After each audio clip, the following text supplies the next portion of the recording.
கோயிலோ அல்லது ஒரு ஒரு குறிப்பிட்ட நபர்களுக்காகவோ கட்டப்பட்ட கோயிலும் கிடையாது. யார் ஒருவர் ஆத்மார்த்தமா வராகியை கும்பிடணும் அப்படின்னு மனசுல நினைக்கிறாங்களோ அவங்களுக்கு எல்லா விதமான கடாட்சத்தையும் வாரி வாரி வழங்கறதுக்காக தான் இந்த வாராகி அன்னை இருக்காங்க. இப்ப நவீன காலத்துல கடந்த ஒரு 4 வருஷமா வராகியை பத்தி நிறைய செய்தி வருது.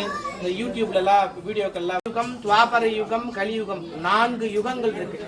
கிருத யுகத்துல தெய்வம் மட்டும்தான் வாழ்ந்துச்சு, அண்ட பிண்டங்கள்லாம் கிடைச்சி தெய்வம் மட்டும்தான் வாழ்ந்துச்சு. அதுக்கப்புறம் திரேதா யுகம் கால் பங்கு கெட்ட சக்தியை ஒரு விளையாட்டாக படைச்சது.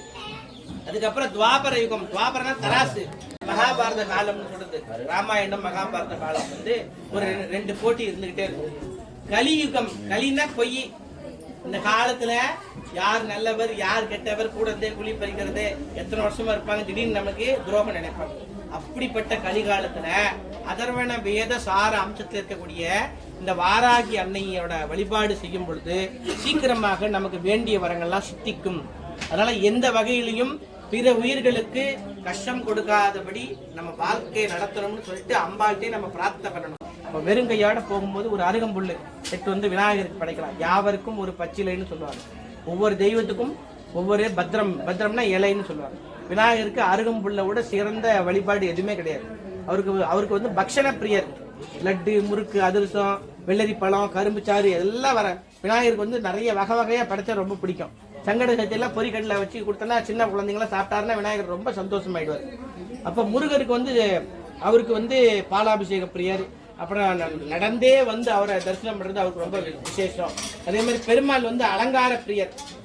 கிரீடத்துல இருந்து பாதம் வரைக்கும் வைரம், மாணிக்கம், வைடூரியத்துல இருந்து ஜொலிப்பார். அவரு அபிஷேகம் குளிக்கிறாரோ இல்லையோ, ஆனா நல்லா அலங்காரம் பண்ணிருப்பாரு. தீபார்த்தனை பண்ணும்போது தக தக தக தகன்னு ஜொலிப்பாரு. அப்ப அலங்கார பிரியர்.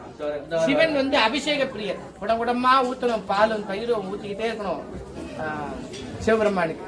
அப்ப அம்பாள் என்ன பிடிக்கும் அப்படின்னா ஆத்மார்த்தமான உள்ள அன்போட அம்மா அப்படின்னு அழைச்சா அம்பாள் சந்தோஷப்படுவாளாம். அப்ப தன்னோட பிள்ளைங்களோட அந்த குரலை கேட்கறதுக்காக அம்பாள் வருவாளாம். ஸ்தோத்திர பிரியை. நம்ம தன்னை துதிச்சுட்டே இருந்தா அம்பாள் கேட்கறதுக்காக குழந்தை ரூபத்திலயோ எந்த விருப்பத்திலயோ அம்பாள் கண்டிப்பாக வருவாள். அதனால தஞ்சாவூர் பெரிய கோயில்ல போனீங்கன்னா சிவன் கோயில்ல வராகி இருக்கிறாங்க. வைஷ்ணவத்திலையும் வாராகி வழிபாடு உண்டு. விருதாச்சலம் பக்கத்துல ஸ்ரீமூஷ்ண வராக பெருமாள் கோயில் இருக்கு. அந்த வராக பெருமாள் கோயில்ல வராகி அம்மனுக்கு தனி சன்னிதானம் இருக்கு. அப்போ 3 வகையிலுமே இருக்கு. சைவத்துல உண்டு, வைஷ்ணவத்துல உண்டு, சாக்தத்துல உண்டு. அதனால 3 சக்தி அம்சமாகவும் வாராகியோட வழிபாடு ரொம்ப பிரசித்தியா இந்த கலிகாலத்துல ரொம்ப வேகமா பரவிக்கிட்டே இருக்கு. அதனால அம்பாளை எல்லாருமே கும்பிடலாம். வீட்டுல தாராளமாக இவங்களோட போட்டோ வச்சுக்கலாம். சில பேர்லாம் என்கிட்ட சொல்லுவாங்க, இந்த வராகியை கும்பிட்டா சுத்தபத்தமா இருக்கணுமாமே அப்படின்னு சொல்லுவாங்க. அப்ப அதே வீட்டுல மற்ற தெய்வங்களும் இருப்பாங்க. விநாயகர் இருப்பாரு, முருகர் இருப்பாரு, பெருமாள் இருப்பாரு. அவங்களுக்கு எல்லாம் சுத்தபத்தமா இருக்கிட்டா இல்லையா? அவங்களெல்லாம் உப்பு போட்டா வச்சிருப்பீங்க? அப்படி கிடையாது. இப்ப எல்லா தெய்வம் என்பது மனிதர்களை காப்பாற்றுறதுக்காகவும் ரசிக்கிறதுக்காகவும் இருக்குதே கண்டி இவங்களோட போட்டோவை தாராளமாக வீட்டுல வச்சு வழிபாடு செய்யலாம். பெரிய அளவுல வைக்க கூடாது. பெரிய அளவுல இந்த மாதிரி சைட்ல எல்லாம் வைக்கக்கூடாது. பெரிய அளவுல வைக்கக்கூடாது. ஏன் வைக்கக்கூடாதுன்னா அதுக்கு உயிரோட்டம் அதிகமாக இருக்கும். அதுக்கு நீங்க தினமும் பூஜை பண்ணணும், தினமும் அர்ச்சனை பண்ணணும், தினமும் நெய்வேத்தியம் பண்ணணும். காலையில பண்ணணும், மத்தியானம் பண்ணணும், சாயங்காலம் பண்ணணும். பண்ணுவீங்களா? உறுதியோ போல் தெய்வம் உண்டோ அம்மா, காண கிடைக்காத தங்கம் அம்மா, எங்கள் அன்னை வாராகி கருணை கடலம்மா, என் அன்னை வரம் கொடுத்தால் தப்பாது, சொன்ன வாக்கு பிடிக்காது, 7 லோகம் சென்றாலும் இவள் போல் தெய்வம் உண்டோ அம்மா. அதனால 14 லோகத்தையும் இவளை போல தெய்வம் கிடையவே கிடையாது. அதனால வராகியை கும்பிடும் போது ஒழுக்கம் தவறாம இருக்கணும். அதே மாதிரி நேரம் தவறாம பூஜை பண்ணணும். 8 மணிக்கு நம்ம வீட்டுல விளக்கேற்றி நம்ம சாமி கும்பிடணும்னு நினைச்சா 8 மணிக்கு உட்காரணும். அந்த சிந்தனை வரணும். 7:50 ஆயிடுச்சு, அம்பாள் பூஜை பண்ணணும் அப்படின்ற எண்ணம் கண்டிப்பாக வரணும். அப்பதான் அது சித்திக்கும். அப்ப நான் 9 மணிக்கு கும்பிட்டா வராதாப்பானா வரும். ஆனா அந்த குறிப்பிட்ட சக்தி நமக்கு ஆத்ம சக்தி நிறைவா கிடைக்கணும்னா அது நம்மளுக்கு அப்படி கையாளணும். 6 மணிக்கு உட்காரணும், 8 மணிக்கு உட்காரணும். காலையில பூஜை பண்ணா 1/4 பங்கு, மதியம் பூஜை பண்ணா 1/2 பங்கு, சாயங்காலம் பூஜை பண்ணா 3/4 பங்கு, இரவு பூஜை பண்ணா முழு பங்கு. இரவுல தான் அம்பாள் ஃபுல் ஆக்டிவா இருப்பாங்க. அம்மா அந்த குதிரை மேல ஏறி பவனி வருவாங்க. அதனால இந்த கோவிலுக்கு வரும் பொழுது குங்குமம் கொடுக்கும் போது அந்த குங்குமத்தை நெத்தில வச்சு நம்ம என்ன பண்றோம், எங்கடா தூண் இருக்கு அந்த தூண்ல போய் கொட்டிடுவோம். பண்றோமா இல்லையா? அதுக்கு என்ன பண்ணணும்? வீட்டுல இருந்து நம்ம ஒரு பேப்பரு, பழைய பேப்பர் எவ்வளவோ வீட்டுல இருக்கும், அதை கட் பண்ணி எடுத்து வந்து ஸ்கொயர் கட்டில் வச்சு, அதுக்கு ஒன்றும் செலவு பண்ண போறது இல்லை. நம்ம ஏதாவது பழைய பேப்பர் இல்லாத வீடு எதுவுமே கிடையாது. எடுத்து வந்து நம்ம கோயில் கொடுத்தோம்னா, கோயிலில் வரவங்களாம் அது குங்குமம் அடிச்சுட்டு போனாங்கன்னா அந்த புண்ணியம் நம்மளுக்கு கிடைக்கும். காசு இருந்தால் தான் நடத்த முடியுமா? கும்பாபிஷேகம் பண்ணுறதுக்கு பெரிய பெரிய பணக்காரங்களாம் காசு கொடுப்பாங்க, லட்சக்கணக்கில் கொடுப்பாங்க, 2 லட்சம் 3 லட்சம். நம்மளால அந்த மாதிரிலாம் கொடுக்க முடியாது. ஆனால் நம்மளால என்ன முடியுமோ அதை செய்யணும். என்னால் 100 நல்லெண்ணெய் வாங்கி கொடுக்க முடியும், கர்ப்ப கிரகத்தில் எரியுதுல தீபம், அதுக்கு நீங்கள் ஊற்றுங்க அப்படின்னு சொன்னால் உங்கள் வீட்டில் இருக்கக்கூடிய நபர்களுக்கு எந்த விதமான நோயும் வராது. நான் இன்னைக்கு எழுதி தரேன், எந்த விதமான நோயே வராது. நோயே வராமல் இருக்கணும்னா உங்களால் முடிஞ்ச நல்லெண்ணெய் வாங்கி கொடுக்கணும். நல்லெண்ணெய் என்ன திரும்ப வாங்கணும்? தீப எண்ணெய் வாங்கவே கூடாது. தீப எண்ணெய்ன்னு சொல்லி ஒரு டப்பாவில் விற்பான், அது உண்மையான நல்லெண்ணெய் கிடையாது, கலப்படம். அதுக்கு ஆதாரம் எப்படிப்பா நீ சொல்ற, நீ பண்ணி சொல்ற, உனக்கு தெரியுமா அப்படின்னு கேட்டா நான் அதுக்கு ஆதாரம் சொல்வேன். எப்படி தெரியுமா? உண்மையான ஒரிஜினல் நல்லெண்ணெயை வந்து உங்க வாயில கொஞ்சம் ஊத்திட்டுன்னு வச்சுக்கோங்க, கொஞ்சம் கொப்பளிச்சிங்கன்னு வச்சுக்கோங்க, உங்க வாயில இருக்கக்கூடிய அந்த அழுக்குகள் எல்லாத்தையும் எடுக்கும்.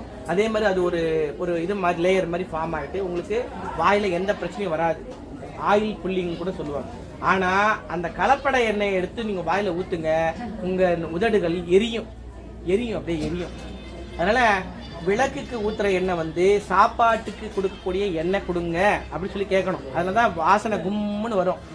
நல்லெண்ணெய் வாசனை தெரியும் நிறைய பேருக்கு. அப்ப நல்லெண்ணெய் அந்த வாசனை மிகுந்த நல்லெண்ணெயில தான் தீபம் போடணும். லட்சுமி கடாட்சம் வரணும்னா பசு நெய்ல போடணும். பசு நெய் வந்து கொஞ்சம் காஸ்ட்லி. வெள்ளிக்கிழமையில வாங்கி வீட்டுல வச்சுக்கோங்க. வெள்ளிக்கிழமையில எந்த தெய்வத்துக்கு வேணாலும் போடலாம். அந்த நெய்ல, பசு நெய்ல போட்டீங்கன்னா தெய்வ கடாட்சம் பெருகும். இப்போ வராய்க்கு ஏத்தணும், எதுப்பா ஏத்தலாம்? இழுப்ப எண்ணெய் அப்படின்னு நாட்டு மருந்து கடையில போய் கேட்டா கொடுப்பாங்க. நாட்டு மருந்து கடையில போய் கேட்டா நெய் மாதிரி இருக்கும் பாக்குறதுக்கு, இழுப்ப எண்ணெய்னு சொல்லுவாங்க. அந்த இழுப்ப எண்ணெயில வராகி தீபம் போட்டா சகல விதமான தீய சக்தி ஒளிந்து வராகி வர ஆரம்பிச்சோம் வீட்டுக்குள்ள. அதனால நிறைய ஸ்லோகங்கள் இருக்கு, சின்ன சின்ன ஸ்லோகங்கள் இருக்கு, எல்லாரும் சொல்ற மாதிரிலாம் இருக்கு. அதெல்லாம் ஐயாட்ட நான் கொடுத்து அனுப்புறேன். நான் சென்னையிலேருந்து வந்திருக்கேன். இந்த 48வது நாள் நம்ம எல்லாரும் ஒன்னா சேர்ந்து கொஞ்சம் ஒத்துழைப்பு கொடுத்து ஒத்துமையா இருக்கணும். இப்போ அலங்காரம் பண்ணிட்டு இருக்காங்க, எவ்வளோ பேர் தள்ளிட்டு முன்னிக்கிட்டு அவங்க கலசம் கொண்டு வராங்க, அதுக்கு வழி விடலை. எல்லாரும் நான் பார்க்குறேன் நீ இப்படி தான் நின்றுருக்கேன். ஆனால் நீங்களும் பார்க்கல, வழியும் விடலை. அதனால தெய்வத்தின் பொருள் நம்ம கொண்டு வராங்க. இப்போ நம்ம என்ன பண்ணணும்? வழி விடணும், வாங்க அப்படின்னு வழி விடணும். அதனால நம்மளால முடிஞ்ச உதவிகள் பண்ணுங்க. என் பிரார்த்தனை சீட்டுன்னு ஒன்று இருக்கு. உங்களுக்கு என்ன பிரார்த்தனையோ அதை அந்த ஆஃபீஸில் கேட்டிங்கன்னா கொடுப்பாங்க. அதை பேனால எழுதி அதை கட்டி உறையூர் வெக்காளி அம்மன்ல கட்டுவோம் இல்லையா, அது போல இங்கேயும் அம்பாளுக்கு பிரார்த்தனை சீட்டாக கட்டப்படுது. அது எந்த நாளில் பண்றதுன்றத கேட்டு விவரம் தெரிஞ்சுக்கோங்க. தயவு செய்து அமைதி காத்து கொஞ்சம் பொறுமையா இருந்தீங்கன்னா எல்லாரும் தீபாவளியில் பார்க்கலாம். சுவாமி பார்த்துட்டு பிரசாதம் வாங்கிட்டு நிம்மதியாக எல்லாருக்கும் போகலாம். ரொம்ப நன்றி. இப்போ அம்பாளை பற்றி பாடுறேன், கொஞ்சம் தயவு செய்து அமைதியா. நீதான் நம்பல்வினை நெருங்காதே, அந்த தீராத நோய்களும் தீர்ந்தே போகும், துன்பம் வாராதே. கனவிலும் கூட துஷ்டங்கள் வந்து துரத்த முடியாது, கனவிலும் கூட துஷ்டங்கள் வந்து துரத்த முடியாது. இவள் வீராதி வீரம் கொண்ட எங்கள் அன்னை வாராகி, எத்தனை ஜென்மங்கள் எடுத்தோம் என்று யாருக்கும் தெரியாது, எத்தனை ஜென்மங்கள் எடுத்தோம் என்று யாருக்கும் தெரியாது. இவள் பொற்பதம் பிடித்தால் நமக்கு என்றும் ஜென்மங்கள் கிடையாது. போராட்ட வாழ்க்கையில் பொழுதை கழிக்கும் நிலைமை இருக்காது, போராட்ட வாழ்க்கையில் பொழுதை கழிக்கும் நிலைமை இருக்காது. இந்த சீரான தாயின் அன்பில் என்றும் எல்லைகள் கிடையாது, இந்த சீரான தாயின் அன்பில் என்றும் எல்லைகள் கிடையாது. வாராகி தேவி சந்நிதானம் வல்வினை நெருங்காது, அந்த தீராத நோய்களும் தீர்ந்தே போகும், துன்பம் மாறாது, துன்பம் மாறாது, துன்பம் மாறாது. ஜெயவராஜ் ஜெயவராஜ். அம்பாளுக்கு மஞ்சள் வந்து அரைச்சி அபிஷேகம் பண்ணா ரொம்ப பிரீத்தி அதிகம், சந்தோஷம் அதிகம். எப்படி மஞ்சள் அரைக்கணும்? மிக்சியில அரைச்சா பிடிக்காது, அம்மியில அரைக்கணும். நம்ம கோயில்ல அம்மி இருக்கு. அதனால சாதாரண நாள்ல புதன்கிழமையோ செவ்வாய்க்கிழமையோ வெள்ளிக்கிழமையோ உங்க நாட்களை தேர்ந்தெடுத்துக்கோங்க. வச்சு வந்து மஞ்சள் வாங்கி கொஞ்சம் கவனிங்கம்மா, பேசுறத அப்புறமா பேசிக்கலாமே. அந்த மஞ்சள் வேண்டி அதை அரைச்சி அம்பாள் கிட்ட சாத்திட்டு உங்களுக்கு பிரசாதமாக கொடுப்பாங்க. எப்ப அந்த மஞ்சள் என்ன பண்றது அப்படின்னா, ஜன்னல் ஓரமா வச்சிருந்தோமா, கிடையாது. இது என்ன பண்ணணும்னா கொஞ்சம் மஞ்சள் எடுத்து நல்ல காரியம் எங்கேயாவது வெளியில கிளம்புறோம் அப்போ அதை தண்ணி தொட்டு நெத்தில வச்சிடணும். அம்மாவுக்கு பேரை சொல்லணும், ஸ்ரீ மகாமுத்துவராகி சரணம் அப்படின்னு சொல்லி நெத்தில வச்சுட்டீங்கன்னா நீங்க போற காரியம் ஜெயிக்கும். இது எந்த விதமான தங்கு தடை இல்லாமல் போற காரியம் சித்தியாகும். அதே போல எனக்கு உடம்பு முடியல, எனக்கு உடம்பு சரியில்லை, கால் வலி கை கழுத்து வலி இருக்கு அப்படின்னா கொஞ்சம் மஞ்சள் எடுத்து ஒரு பொட்டளவு தண்ணியில குடிக்கணும். அப்ப எந்த நோயும் நம்ம நெருங்காது, எப்பேற்பட்ட சக்திகளும் நமக்கு ஒன்றாவது. அதே மாதிரி மஞ்சள் எடுத்து கொஞ்சம் தண்ணி கலந்து வீட்டுல எல்லாம் வாசல்ல தெளிச்சு விட்டோம்னா கெட்ட சக்திகள் வீட்டுக்குள்ள நுழைய முடியாது, தெய்வ சக்தி மட்டும்தான் இருக்கும். இதான் மந்திர மய மஞ்சளோட பிரயோக முறை. இப்போ வராகி கிட்ட மஞ்சள் போது அதுக்கு பேரு வெறும் மஞ்சள் கிடையாது பிரசாதமா, அதுக்கு மந்திர மய மஞ்சள்னு பேரு. அம்பாள் கிட்ட இருந்து நம்ம கிட்ட வந்துட்டோம்னா அது சக்தி ஊட்டி அம்பாள் கொடுப்பா. அதே மாதிரி பூமிக்கு அடியில விளையக்கூடிய பொருள் எல்லாம் அவளுக்கு ரொம்ப பிடிக்கும். என்னது? கிழங்கு வகை, வேர்க்கடலை, பனங்கிழங்கு, உருளைக்கிழங்கு, கொட்டிக்கிழங்கு, கருணைக்கிழங்கு, இந்த மாதிரி கிழங்கு வகைகள் எல்லாம் அம்பாளுக்கு ரொம்ப பிரீத்தி அதிகம். காட்டுப்பன்றி என்ன பண்ணுது? இந்த பூமியை தோண்டி உள்ள இருக்கக்கூடிய கிழங்கு வகை எல்லாம் சாப்பிடும். அப்ப எதுக்கு அந்த தாத்பரியம் படைச்சாங்க? வராய்க்கு அந்த பன்றிக்கு பிடிக்கிறதுனால அம்பாளுக்கு பிடிக்கல. அது காரணம் இருக்கு. தாயின் வயிற்றுல நம்ம பிறக்கும் பொழுதே நம்ம சில சில நல்லது கெட்டதெல்லாம் நம்ம அனுபவிக்கணும் அப்படின்னு பிரம்மா எழுதின கணக்கு. அப்ப மனுஷனா பெற இதெல்லாம் நீ அனுபவி அப்படின்னு சொல்லி நல்லதையும் கொடுக்குது, கெட்டதையும் கொடுக்குது. அப்போ நம்மளுக்கு நல்லது மட்டும்தான் வேணும். அந்த கர்ம வினையை நீக்கிறதுக்காக தான் அந்த கிழங்கு வகையை எப்படி காட்டு பன்றி சாப்பிடுதோ அது போல நம்மளோட பாவ வினைகள் எல்லாம் பிடுங்கி எரியக்கூடிய வல்லமை இந்த வராகி தாய்கிட்ட உண்டு. அதனாலதான் கிழங்கு வகையெல்லாம் படைக்கிறோம். அப்ப கிழங்கு ஊர்ல ஒரு லாரி வண்டி கிழங்கு வந்தா நம்ம கர்ம வினையெல்லாம் போயிருமா? கிடையாது. கிழங்கு படைச்சனால நமக்கு மறுபிறவி இல்லாம ஆயிடாது. எந்த வகையிலையும் எந்த உயிர்களுக்கும் பிற உயிர்களுக்கு மனதால சொல்லால செயலால கஷ்டம் கொடுக்காதபடி நம்ம வாழ்க்கையை நடத்தணும்னாதான் நமக்கு மறுபிறவி இல்லாத நிலைமைக்கு வராகி கொடுப்பான். நம்ம வராகி நம்ம போய் விளக்கேற்றிட்டு சாமி கொடுத்து நான் பஞ்சமி கொஞ்சம் முடிச்சிட்டேன் அவ்வளவுதான் வராகி கொஞ்சம் முடிச்சுன்னா கிடையாது. ஆத்மார்த்தமா இருக்கணும். நம்ம சொல்லக்கூடிய மந்திரங்கள் நம்ம ரத்தத்துல கலக்கணும். ஜெய்வராகி ஜெய் ஜெயவராகி ஜெய்வராகி ஜெய் ஜெயவராகி, அம்மாவராகி தாயவராகி தாயவராகி சரணமுராகி மகாமுத்துவராகி அப்படின்னு நம்ம சொல்லிக்கிட்டே இருக்கணும். நாமாவளியை சொல்ல சொல்ல சொல்ல சொல்ல நமக்கு ஒரு ஆத்ம சக்தி உண்டாயிடும். முடியாத காரியத்தையும் முடிக்க வைப்பா வராகி. ஒரு எலுமிச்சம்பழம் கையில வச்சிருக்கோம், ஒருத்தவங்க ரொம்ப உடம்பு முடியல, ரொம்ப மனசு ஒடிஞ்சு உங்ககிட்ட வராங்க, நீங்க அம்மாவை வேண்டி அந்த வெறும் எலுமிச்சம்பழத்தை கொடுத்தாலே போதும் அவங்க நல்லாயிடுவாங்க. அந்த சக்தி வராகி கொடுப்பா. ஐயும் கிளியும் சபம் வராகி வாவா, என் முகத்திலும் என் மனத்திலும் என் நாவிலும் நின்று பேசு நமசிவாயா, நானே நீயாய் நீயே நானாய் நிற்க சுவாகா அப்படி சொன்னா அம்மா அதை கண்டிப்பாக முடித்து கொடுப்பார். நாம சங்கீதத்துக்கு அப்பேற்பட்ட சக்தி அதிகம். ஒரு சின்ன கதை சொல்றேன். எனக்கு கதைனா எல்லாரும் விருப்பமா கேட்பாங்க இல்லையா? ஒரு ராஜா, இந்த ராஜா நிறைய செல்வங்கள் வச்சிருந்தார்.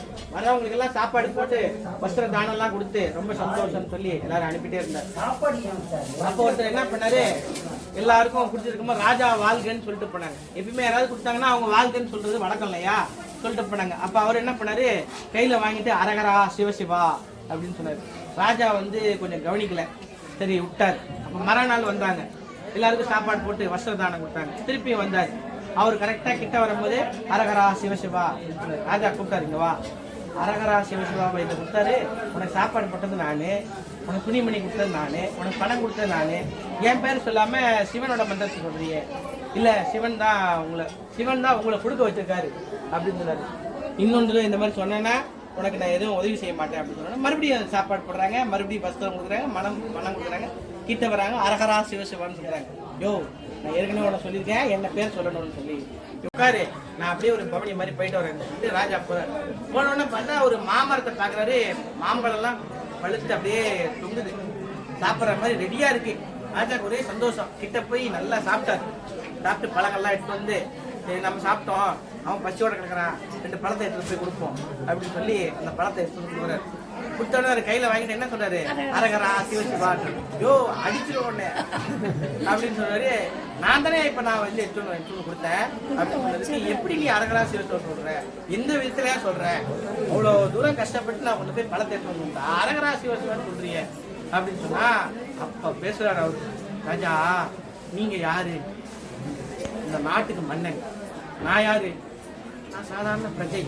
இந்த சாதாரண பிரஜைக்கு அரகரா சிவசிவான்னு சொன்ன காரணத்தால இந்த நாட்டு மன்னனோட கையால எனக்கு சாப்பாடு கிடைச்சது. அப்ப இந்த நாமத்துக்கு எப்பேற்பட்ட வலிமைன்னு பார்த்துக்கங்க அப்படின்னு சொல்றாரு. அப்ப ராஜா சொல்றாரு, இனிமேல் நானும் அரகரா சிவசிவான்னு சொல்லணும், இல்லைன்னா நான் நீ ஆயிடுவேன், நீ நான் ஆயிடுவேன், மாறி போயிடுவேன். இதுல நம்ம என்ன தெரிஞ்சுக்க வேண்டியிருக்குன்னா, கடவுளோட நாமாவளியை நம்ம சொல்லிக்கிட்டே இருந்தோம்னு சொன்னா, எந்த இஷ்ட தெய்வமா இருந்தாலும் எந்த உபாசன தெய்வமா இருந்தாலும் அந்த நாமாவளியை நம்ம சொல்ல சொல்ல சொல்ல சொல்ல அதுக்கு தனித்துவ சக்தி வந்துடும். ஓம் நமோ நாராயணா பெருமாளுக்கு சொல்லுவாங்க. இப்ப ஏதாவது கீழே விழுந்துட்டோம்னா கூட ஐயோ எல்லாம் சொல்ல மாட்டாங்க. ஐயோ சொல்லவே கூடாது. யம தர்மராஜாவோட மனைவி பேரு ஐயோ தேவி. யம தர்மராஜாவோட மனைவி பேரு ஐயோ தேவின்னு பேரு. அப்போ பெருமாளை கும்பிடுறவங்க காலில் அடிச்சு சொல்லுவாங்க நாராயணா. ஏதாவது தகாத வார்த்தை சொல்லிட்டோம், நாராயணா நாராயணா, சிவசிவா.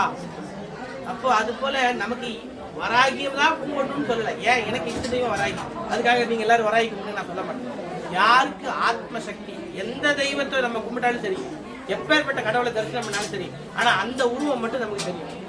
வேற தெய்வத்தை நம்ம பார்த்தாலும் அது வராகியாவே கண்டுகிட்டு. அது போல அப்படி இருந்தாதான் அது நம்மளோட இஷ்ட தெய்வம், நம்ம மனசுக்குள்ள இருக்கக்கூடிய தெய்வம்னு பேரு. அதனால அந்த வைராக்கியத்தை எந்த சூழ்நிலையும் விடக்கூடாது.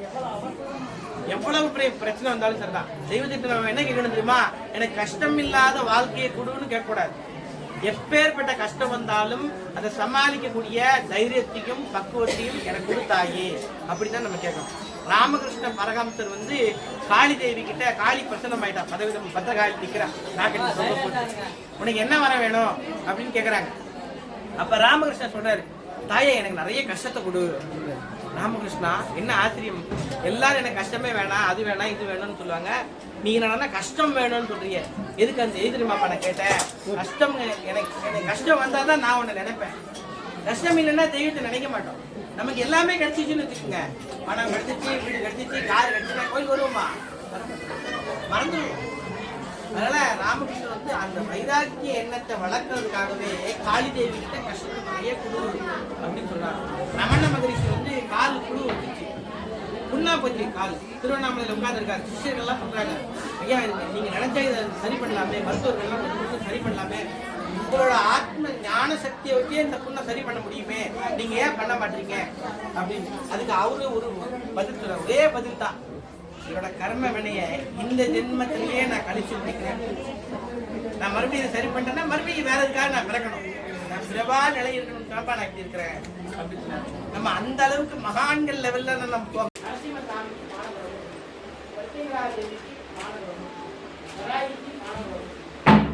கொடுத்தோம்னா நம்ம கண்டிப்பாக புண்ணியம் சேரும். இவ்வளவு தூரம் பொறுமையா நான் சொன்னதுக்கெல்லாம் நீங்க எல்லாரும் கேட்டதுக்கு ரொம்ப நன்றி. எல்லாருக்கும் வராகியோட அருள்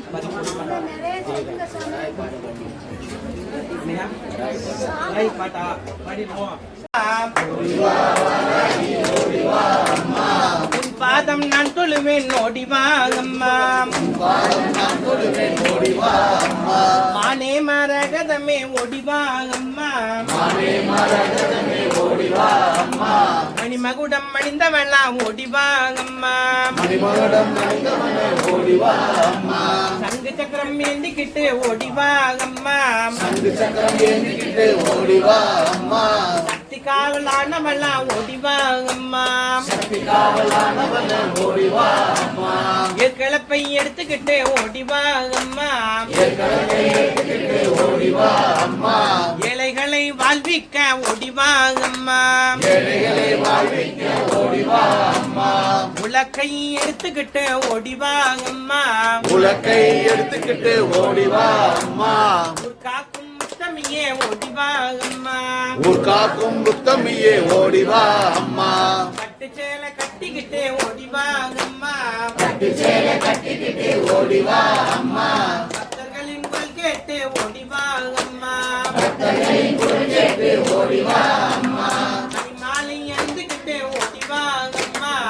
மாலை அணிந்துக்கிட்டு ஓடிவாங்கம்மா, அற்புதமே அற்புதமே ஓடிவாங்கம்மா, சித்தர்களை பந்தாட ஓடிவாங்கம்மா, துர்க்கை வடிவானவெல்லாம் ஓடிவாங்கம்மா, வடிவானவளே ஓடிவா அம்மா ஓடிவா வாராகி ஓடிவா அம்மா ஓடிவா வாராகி ஓடிவா அம்மா பாதம் நான் தொழுவேன் ஓடிவா அம்மா பாதம் நான் தொழுவேன் ஓடிவா அம்மா சாம்பராணி வாசத்திலே ஓடிவா அம்மா சாம்பராணி வாசத்திலே ஓடிவா அம்மா பட்டணனே வந்தனவே ஓடிவா அம்மா ஓடிவா அம்மா ஓடிவா வாராகி ஓடிவா அம்மா ஓடிவா வாராகி ஓடிவா அம்மா பாதம் நான் தொழுவேன் ஓடிவா அம்மா பாதம் நான் தொழுவேன் ஓடிவா அம்மா பாதம் நான் தொழுவேன் ஓடிவா அம்மா பாதம் நான் தொழுவேன் ஓடிவா அம்மா ஓடிவா அம்மா ஓடிவா அம்மா ஓடிவா அம்மா ஓடிவா அம்மா தேரிட்ட நிந்தை செய்தேன் நீரிட்டவர்க்கு வெளிவருமோ நின் அடியவர்பால் மாறிட்டவர் நம்மை வாலாயுதம் கொண்டு வெற்றி இருகோரிட்டு எறிய வருவாய் வாராகி குலதெய்வமே வாராகி வாராகி வாராகி என்று சீரான் அன்புடன் நான் அழைத்தால் என் அன்னை வாராதிருப்பானோ வந்து நான் கேட்கும் வரங்களை தாராதிருப்பானோ காண கிடைக்காத தங்கமம்மா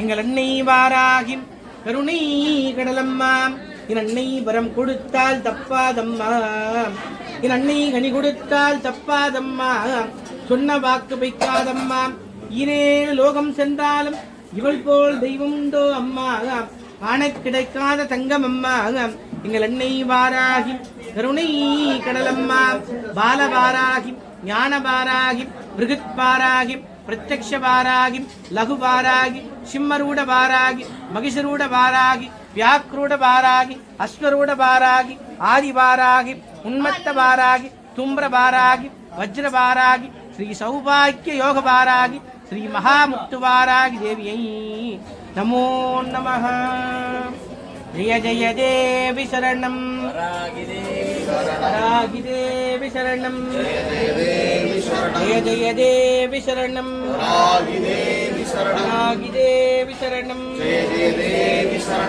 இன்னிலிருந்து அம்பாள் அஷ்டகர்மமும் ஆடப்பறாங்க.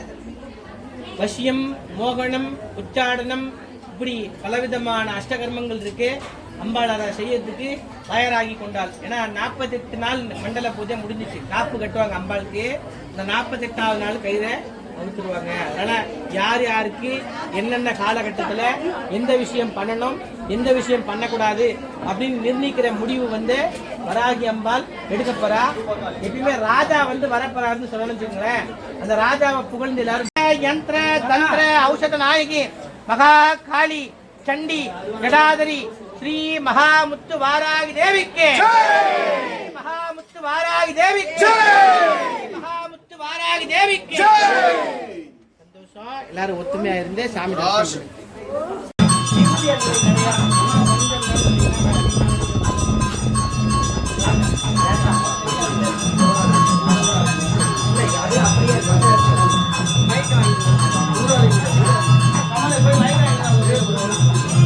மைக் 2 வாங்க. நீங்க மட்டும்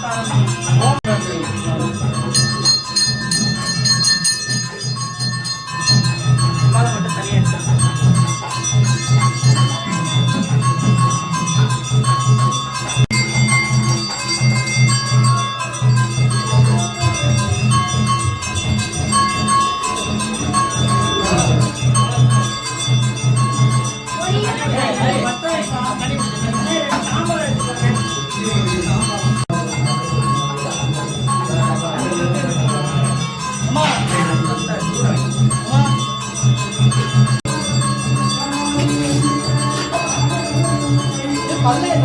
எல்லாம் பட்ட வச்சுங்களா? ஏய் இது இதை எடுத்தாண்டியப்பா விசிறி கூடையெல்லாம் என்ன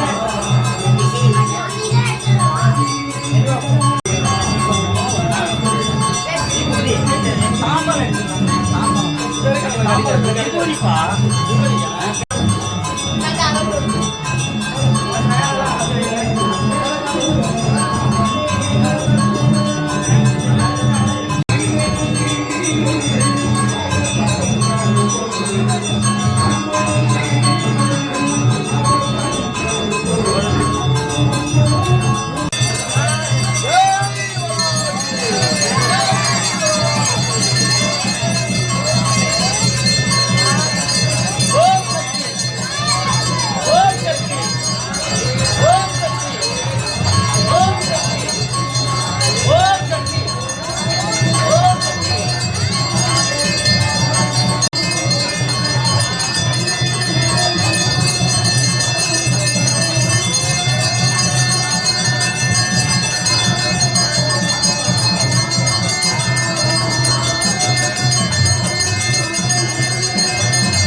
நீ நின்ன இடத்துல நின்னு நடுவுல மட்டும் போகாதீங்க. அப்படியே நீங்க அம்மா நின்ன இடத்துல இருந்து நான் வர்றேன். நின்ன இடத்துல இருங்க, ஒன்னும் அவசரம் இல்லை. நின்ன இடத்துல இருங்க அம்மா, வர்றம்மா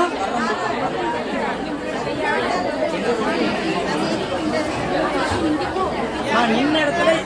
ஏமா ஏமா எதுவாமா சர்வானா நானும்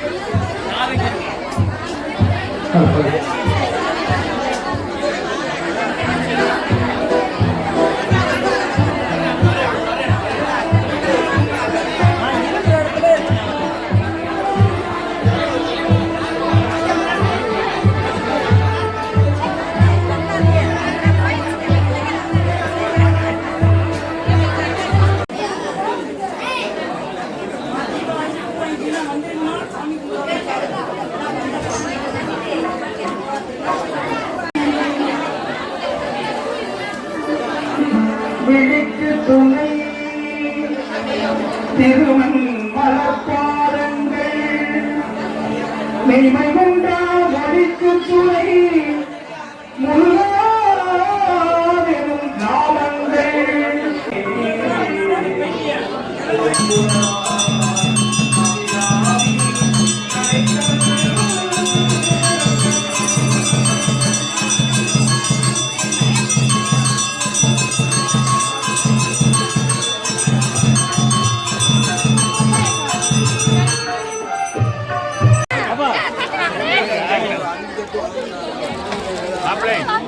அங்கிட்டு வாங்க.